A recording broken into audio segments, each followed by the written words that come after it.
Okay, today we are doing language page 18 from your classwork folder, but I do want to start reviewing the quiz. We may take the quiz next Tuesday, but if I feel like you're not ready for it, we may bump it to Wednesday, but it actually is supposed to land on Monday. Monday is supposed to be the day we're supposed to take a quiz. But I wanna make sure you're well prepared for it, so sit up, put your pencils down, and don't be writing with them or playing with them, and pay attention. First thing that's going to be on your quiz is what we've been doing since the very first test and the very first quiz. You will tell me what kind of sentence it is and you will punctuate it. You will not have to capitalize it though, it'll already be capitalized. So you're just gonna tell me what kind of sentence it is and what kind of punctuation it needs, okay? So I want you to look at the chart again, so let's review the different types of sentences. Because some of you are still getting the two that start with an I mixed up. Interrogative and imperative. So eyes on the chart for a moment. Okay? A declarative sentence makes a statement. Ends with a period. An interrogative sentence asks a question. Ends with a question mark. An exclamatory sentence shows sudden or strong feeling. Ends with an exclamation point. An imperative sentence gives a command. Ends with a period. Just like the declarative. So gives a command is what? Telling. No. Imperative. Okay. Does it make sense to say gives a command is a what? You say gives a command? Does that make sense? No. Asking you again, what kind of sentence gives a command? Imperative. Imperative. You need to know the difference because some of you are still mixing up interrogative and imperative. Interrogative is a question. It asks a question. Interrogative, I gave you a little hint. Interrogate. Interrogative and interrogate, they come from the same word, don't they? Yeah. You can almost see interrogate. If you take off the if, all you have to do is add an e and that would be interrogate. It means to ask questions. Alright, if I interrogate somebody, I'm gonna ask them lots of questions. Alright, so make sure you know the types of sentences. Alright, since you guys have been doing that pretty well, most of you, except for the ones that keep mixing up interrogative and imperative, the command, we're not gonna drill a lot on that today, okay? We will drill some of those more. The other thing you're gonna have to do is you're going to have to correct run-on sentences. Some of you aren't looking up here. What we're doing is not on your paper, so your eyes need to be up here. Now, we've learned 2 ways to correct run-on sentences. What you need to do is make sure you're paying attention to the directions. Because if the directions tell you to correct the run-on sentences by making it into 2 sentences, should you be trying to put the word and, or but in there? No, you shouldn't. If the directions tell you to correct the run-on sentence by putting a comma and a joining word, should you be doing that? Yes. Now, I'm telling you right now, they're going to tell you to correct them by making them be 2 separate sentences. Therefore, you need to put in the correct punctuation and capitalize the beginning of the second sentence. So eyes up here. You will see 2 sample sentences that are similar to what you might see on the test. So, the first sentence says, the lemur sleeps in the day, it has big eyes to see at night. Alright, so you need to figure out where does that first sentence stop? Hunter, where do you think you would stop that first sentence? At Scamper. Wow. Are you awake over there, buddy? Because the sentence we read was right here. Oh.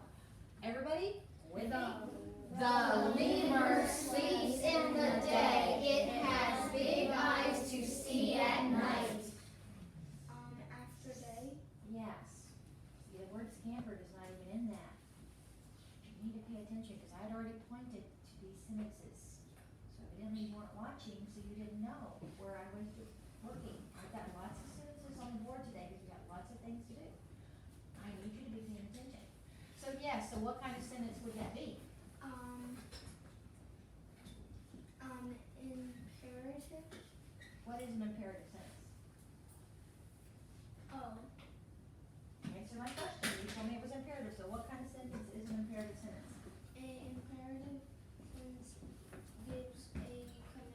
that a command?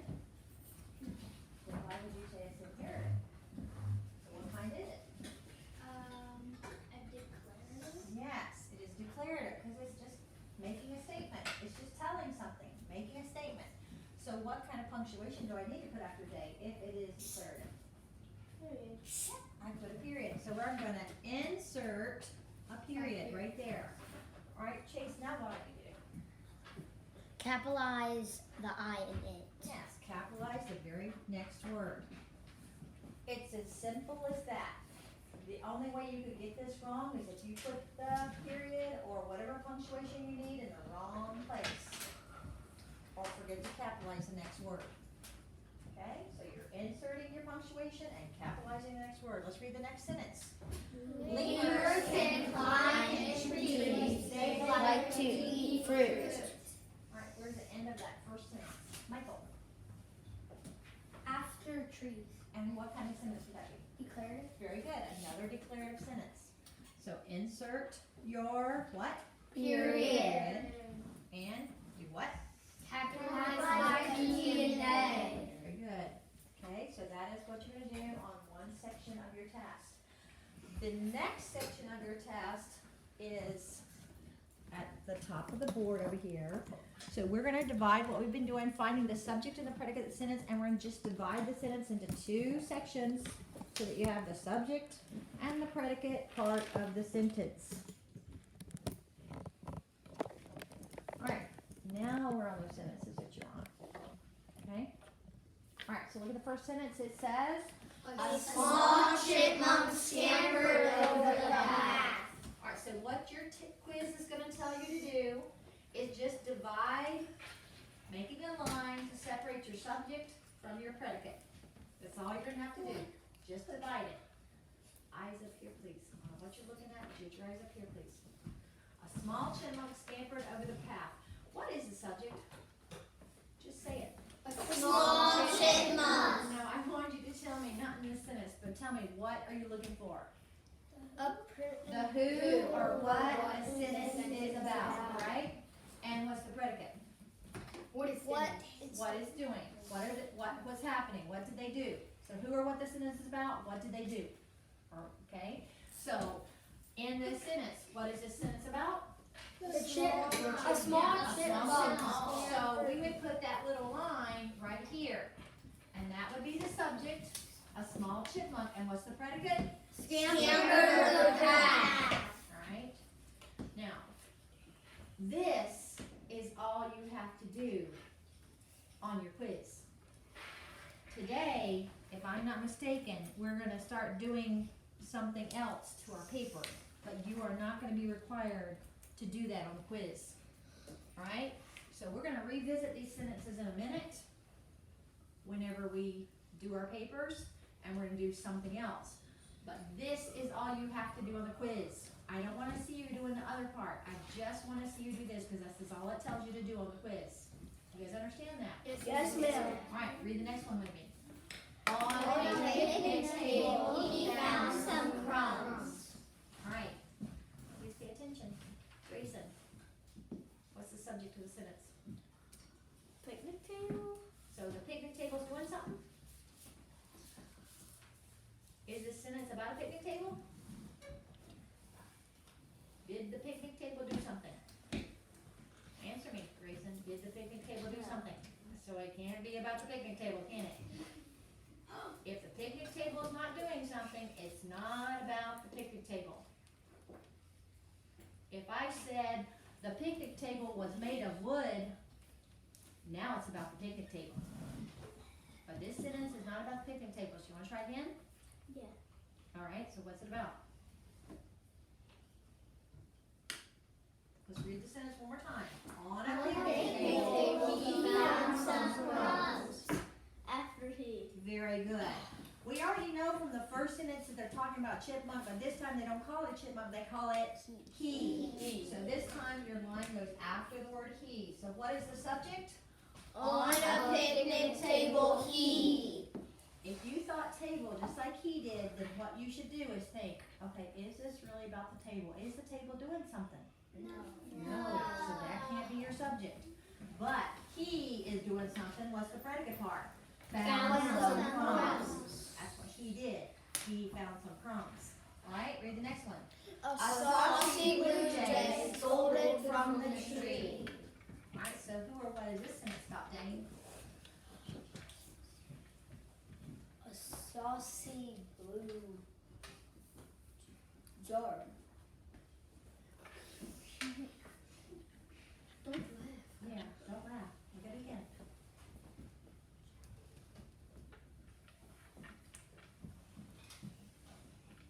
You know what this says? AY says, Jar.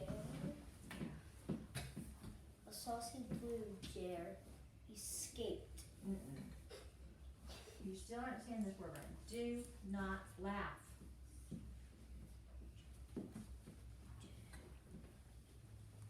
Jar. Why? What does AY say?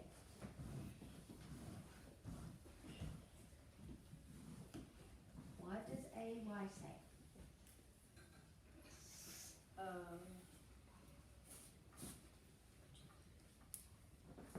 Answer me. What does AY say?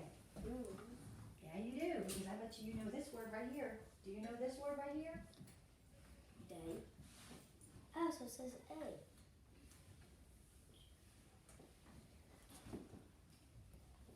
J. Yes. There's no A R in it. saucy blue jay escaped. So, where's the word escaped? Dane, I need you to pay attention, because buddy, we already read the sentence. So not only should you not be having trouble with this word because we already read the sentence, but you shouldn't be saying escaped because we didn't say escaped. Let's read the sentence again for Dane. Dane, please pay attention this time. I was actually running my hand under the sentence as we read it. Okay? Sit up, pay attention, read it with me. A saucy blue jay scolded from the tree. After J. Yes, because that's who or what the sentence is about. Just a saucy blue jay, right? What did that saucy blue jay do?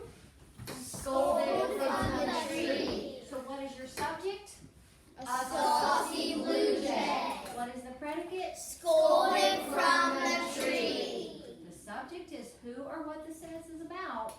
The predicate is what they did. Okay?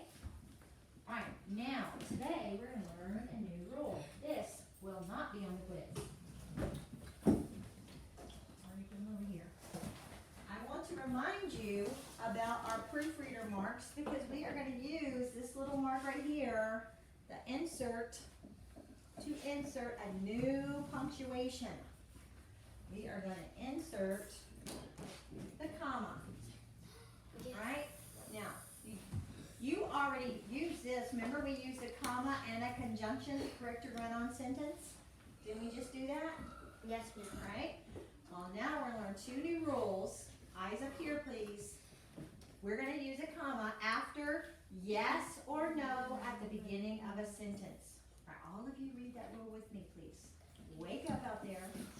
Use a comma After yes or no at the beginning of the sentence. Then you're going to use a comma before and after the name of the person you are speaking to in a sentence. Alright, so use a comma Before and after the name of the person you are speaking to in a sentence. Alright, now, this will not be on the quiz, but it will be on a future test, so you do need to sit up and pay attention. Everybody understand me? Yes, ma'am. Alright, let me adjust the camera again to be able to see all these sentences. Alright, eyes, everyone sit up and look at the board. The board.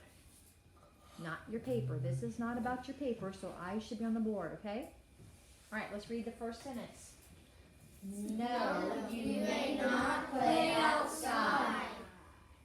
Alright, what do I need to do to that sentence? Brantley.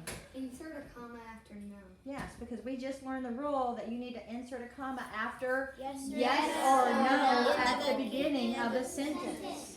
That's the word no. Is it at the beginning of a sentence? Yes. So we need to insert a comma. Please make sure your commas are small, like that. Bigger than a period, but small. Do not do that. No, that looks like a parenthesis. Yes, that looks like a parentheses. So small, insert, and it should be at the floor, not up here. The other day I told you guys that you needed to put a comma because we're gonna learn the rule, and we actually did learn the rule today. And I had somebody to put it up here. That's not a comma, that's an apostrophe. That's an apostrophe. So don't put it up there, you put it at the floor level. Where these letters are sitting on the floor, that's where you need to put, whoops, that's where you need to put the comma. Okay? Small, bigger than a period, but still small. All right, next sentence, read it with me. Yes, she is my best friend. All right, so now, what do we need to do? Leanna, Put a apostrophe after yes. comma, comma, okay? So put a comma after yes, so we're going to insert the comma after yes. Yes, comma, she is my friend. So anytime you see yes or no at the beginning of a sentence, you need to insert a comma after the yes or the no. All right, the other rule that we learned is to put before or after the name of the person you are speaking to in a sentence. Now I'm going to clarify that a little bit because I'm going to tell you that if their name comes first, you need to be looking at me. I'm going to run around up here doing this and you need to be looking at me. If their name comes first, then you're going to put the comma after their name, but not before, because their name is already first. You're just separating their name from the rest of the sentence. If their name is last, then you're going to put the comma only before their name, not after their name. Because after their name, you need to be putting the punctuation. But if their name comes somewhere in the middle of the sentence, then you need to put a comma before and after their name to separate the first part of the sentence from their name, and then another comma after the name to separate from the rest of the sentence. Now you're going to see examples of all three of these. Now, the other thing you need to remember, are we saying to put a comma every time you put somebody's name? No. No. We're saying when you are speaking to that person. So when you're speaking to that person, let's read this first sentence. It says, "Thank you, James, for the flower." I see the word James. Are we speaking to somebody named James? Yes. Yes. So we are going to put a comma before James and after James, because James is somewhere in the middle of that sentence. Yes, we're speaking to somebody named James. We are telling him, "Thank you for the flower." Thank you, James, for the flower. So that's when. And please notice that both commas are facing the same way. Commas always curve this way. I've had people in the past that they would put this comma this way and this comma that way. That's parentheses again. Commas always face the same direction, whether it's in front of the person's name or after the person's name. Okay? All right, let's look at the next sentence. Olivia, please set the table. So we're talking to somebody named Olivia. Yes, and we're telling her to please set the table. So this time we need to do what, Georgia? Put a comma Where? after Olivia. Olivia. Yes, only after Olivia, because Olivia is the beginning of the sentence. Wouldn't it be sort of silly to put a comma right there? Yes. Yes. Don't want to do that. There's nothing. All right, read the next one. It says, Don't eat all the candy, Sean. Dane, are we talking to somebody named Sean this time? Yes. Yes, we are. So what do we need to do? Put a comma before Sean. Yes, this time we're putting the comma before Sean. Do we need a comma after Sean? No, because that would make sense. We have a period already. We don't need to put a comma here too, because this is in the sentence. That's where we need our punctuation. We would not need a comma and a period. That would be silly. All right, read the next one. Class, line up at the door. What do you think, Joey? Insert a comma after class. Yeah. Do we have somebody named Class? No. But is the teacher speaking to the class? Yes. And she's calling them class? So therefore, since they are being spoken to and she is calling them class, you need to put a comma after class, because she can't say all their names. She just has to call them class, okay? That's what a teacher would do. She would call them class. In the Bible, there's a verse that says, children, obey your parents in the Lord. So in the Bible, that verse, God is talking to children, so it's children, comma, obey your parents in the Lord. Okay, because he's speaking to children. How many of you know that verse? Right, so that's the same type thing. God is talking to children, so children, comma, obey your parents in the Lord. One more, let's do this last one. Read it with me. Sam laughed at the joke. Are we talking to somebody named Sam? No. No. So do I need to put a comma? No. No. We're not talking to Sam. We're talking about Sam. We're saying what Sam did. He laughed at a joke. Sam laughed at a joke. No comma needed. You only need the comma when you're talking to someone. All right? Now, let's go ahead and do our paper now. So everybody on page 18, let's look at the green box. Is it really important? I was Because I am videoing. I was wondering what story that verse was in the Bible.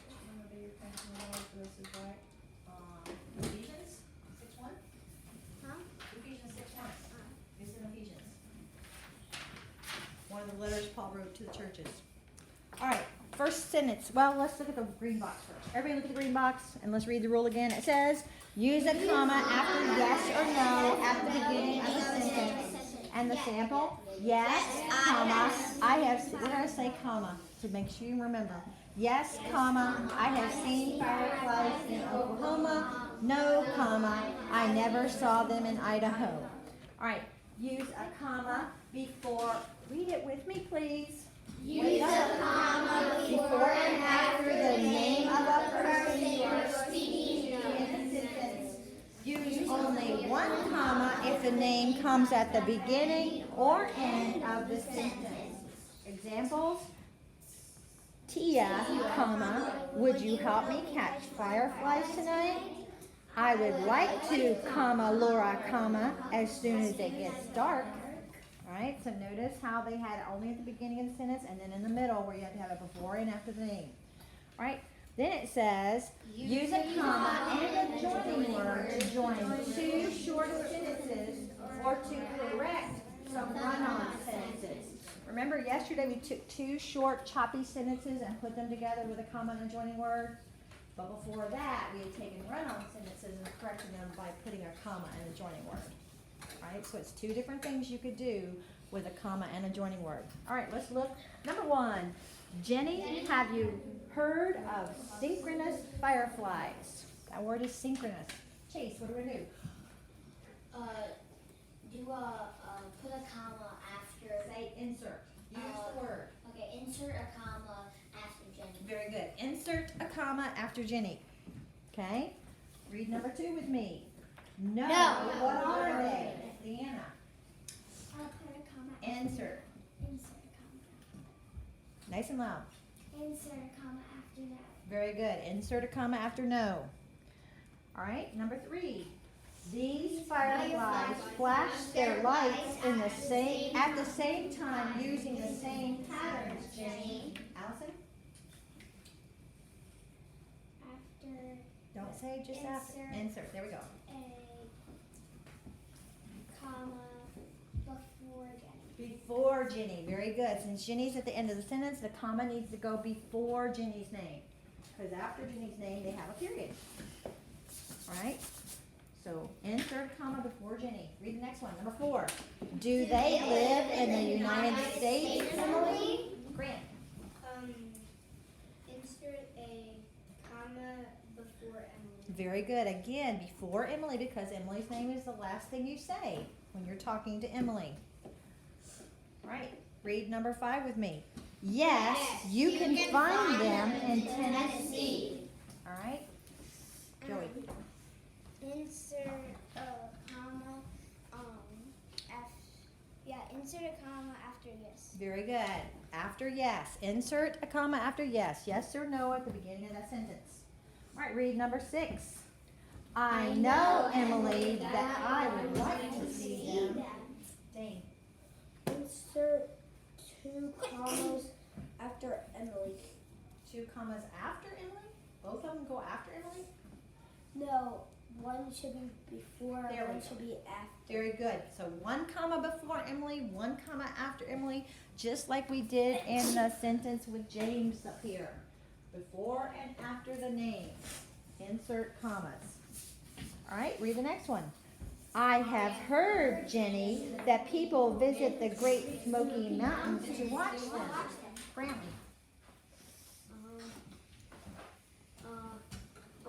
Before and after Jenny. Very good. Again, before and after Jenny, because her name is not at the beginning of the sentence and her name is not at the end of the sentence. It's somewhere in the middle. So before and after Jenny. All right. Read number 8 with me.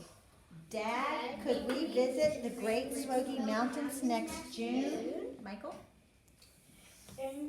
Insert a comma after Dad. Yeah, because you're talking to Dad now and asking Dad a question. So Dad, comma, could we visit the Great Smoky Mountains next June? One more. Number 9. Yes, I think our family would like to see the synchronous fireflies. Hunter. After yes. Very good. After yes, because that's the rule. After yes or no at the beginning of the sentence.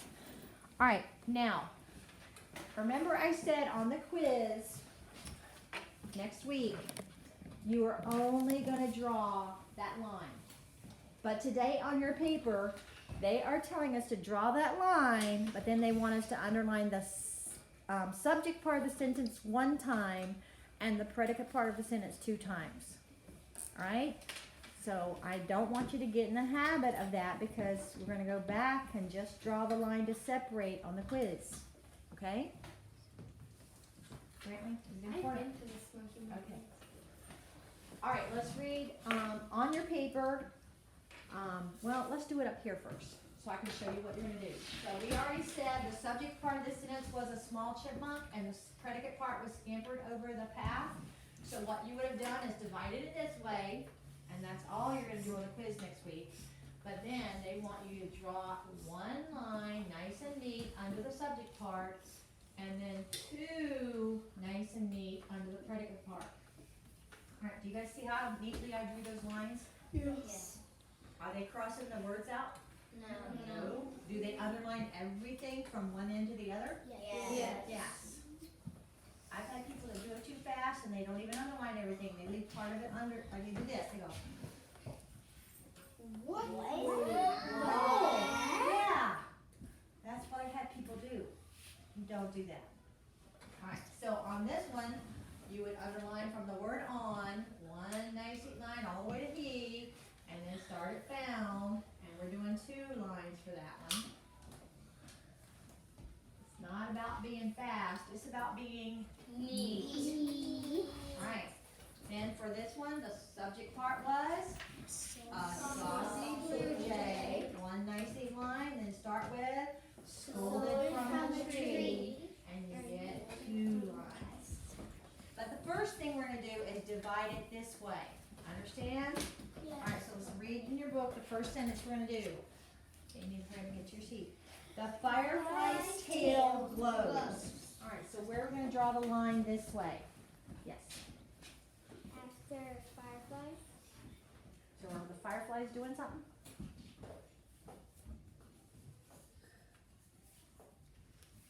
Or is something else doing? What is doing something?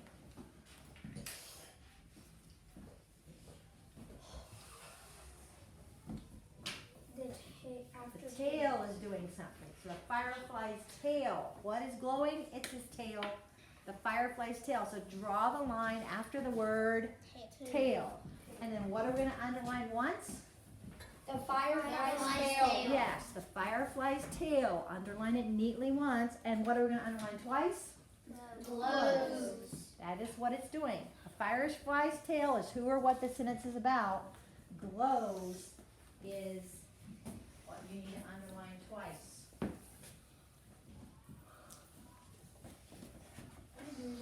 Yes, you are. Were you just making sure you did it right? All right, let's go to number 2. Read number 2. A light bulb gets very hot.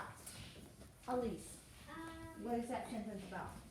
What's the subject? After a light bulb. Very good. The subject would be a light bulb. So draw your line right after the word bulb. All right, and then what are we going to underline once? Light bulb. No, a A light bulb, because a light bulb is your subject, and what would be the predicate? Gets very hot. Gets very hot. A light bulb is what your sentence is about. What is it doing? Gets very hot. Getting. All right, no, don't say getting because that's not the sentence. Yeah. Gets very hot. All right, read number 3. God Keeps the firefly's tail cool. So, Riley, who or what is that sentence about? Firefly? Is it? Are fireflies doing something in that sentence? God. God is doing something in that sentence. So what's the subject of that sentence? God. So we're going to draw the line after the word God. Okay, notice in that first sentence we only had one word for the predicate. This time we only have one word for the subject. Because this sentence is about God. So draw the line to separate after God. And what are we going to underline once? God. And what are we going to underline twice? Keeps the firefly's tail cool. Yes, keeps the firefly's tail cool, because that's your predicate. Read the last one. The little tails glow yellow, orange, blue, or even green. All right, so what is the subject of that sentence? Michael, The little tails glow. do they? Is that what they about? The little tails glow? The little tails glow yellow, orange, blue. Wait, no. Who is doing something in this sentence? The little tail. The little tails. There you go. When you thought it through the right way, what's the subject? Who or what the sentence is about? Who or what is this sentence about? It's about the little tails. So draw the line after the word tails. The little tails is your subject, so you're going to underline it once. And then what are we going to underline twice? The yellow, orange, blue, green. Very good. That would be your predicate. Because what are those little tails doing? They're glow. Glows yellow, orange, blue, or even green. All right. That is it for today. You can put that away.